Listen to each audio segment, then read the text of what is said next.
menjadi seorang supervisor. Salah satu perubahan terbesar dalam karir Anda tentu saja adalah ketika Anda mendapat promosi menjadi seorang supervisor, atau juga sering disebut dengan istilah team leader, atau first line manager, atau manajer pertama. Perubahan posisi dari seorang pekerja biasa menjadi seorang supervisor tentu saja akan menimbulkan konsekuensi-konsekuensi terhadap perubahan tugas, tanggung jawab, ukuran keberhasilan, dan keterampilan-keterampilan baru yang harus Anda miliki untuk menjadi seorang supervisor yang efektif. Berikut kita akan bahas 5 perubahan besar yang akan Anda hadapi dan harus Anda perhatikan ketika Anda naik level menjadi seorang supervisor.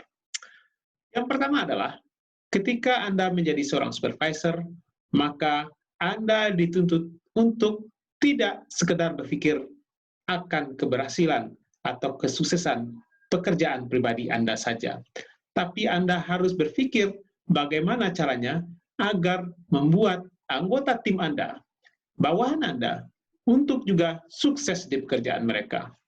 Anda harus mampu menetapkan target, tujuan-tujuan yang harus mereka capai. Anda kemudian juga harus dituntut untuk mampu menetapkan key performance indicator, atau ukuran keberhasilan dari pekerjaan bawahan Anda. Namun, hal yang juga lebih penting adalah Anda juga harus mampu memberikan feedback, memberikan pengarahan, menjadi coach yang baik bagi anggota tim Anda. Sehingga kemudian Anda bisa membuat teamwork di dalam kelompok Anda bisa berjalan dengan baik. Anda harus berpikir bahwasanya kesuksesan Anda tidak hanya ditentukan oleh kerja keras Anda pribadi, tapi juga akan dipengaruhi oleh keberhasilan anggota tim Anda. Yang kedua adalah, perubahan besar berikutnya itu terkait dengan kemampuan Anda untuk mengatasi masalah. Seorang supervisor tentu saja diharapkan tidak mengeluh ketika menghadapi masalah. Hal yang aneh bukan? Ketika ada masalah, seorang supervisor mengeluh datang kepada atasannya. Seorang supervisor diharapkan mampu secara jernih melihat masalah yang ada, dan kemudian mencari alternatif solusi terhadap masalah-masalah tersebut dengan sebaik-baiknya. Dengan demikian, Anda dituntut untuk berpikir tingkat tinggi. Anda dituntut untuk berpikir kreatif, berpikir out of the box, mencari jalan keluar dari setiap permasalahan yang ada. Tentu saja tidak berarti bahwasanya kalau ada masalah, Anda menyimpannya sendiri. Anda dituntut untuk melaporkan masalah itu tersebut kepada atasan Anda.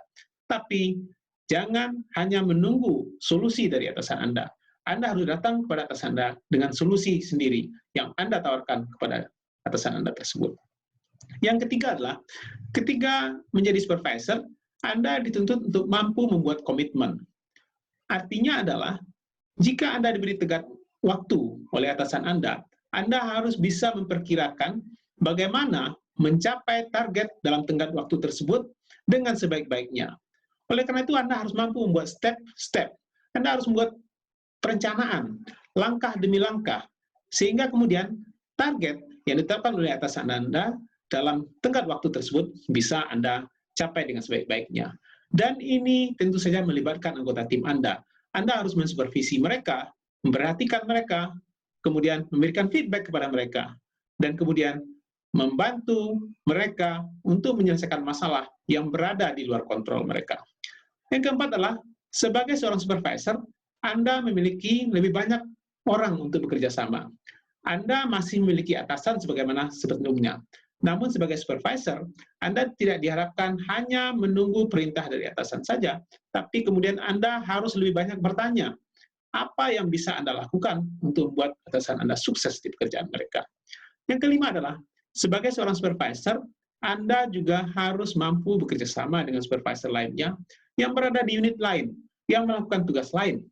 Karena terkadang, tugas seorang supervisor itu tidak hanya bisa diselesaikan sendiri, tapi harus melibatkan tim lain. Sehingga pekerjaan-pekerjaan yang sifatnya lintas tim itu bisa diselesaikan dengan sebaik-baiknya. Poin yang ingin saya sampaikan adalah bahwasanya ketika menjadi seorang supervisor, maka Anda dituntut untuk mampu memahami tugas-tugas baru, tanggung jawab baru. Anda dituntut untuk memahami siapa stakeholder Anda.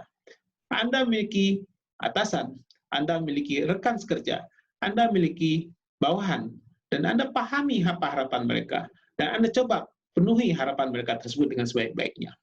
Semakin tinggi level Anda dalam organisasi, maka akan semakin kompleks tuntutan terhadap Anda.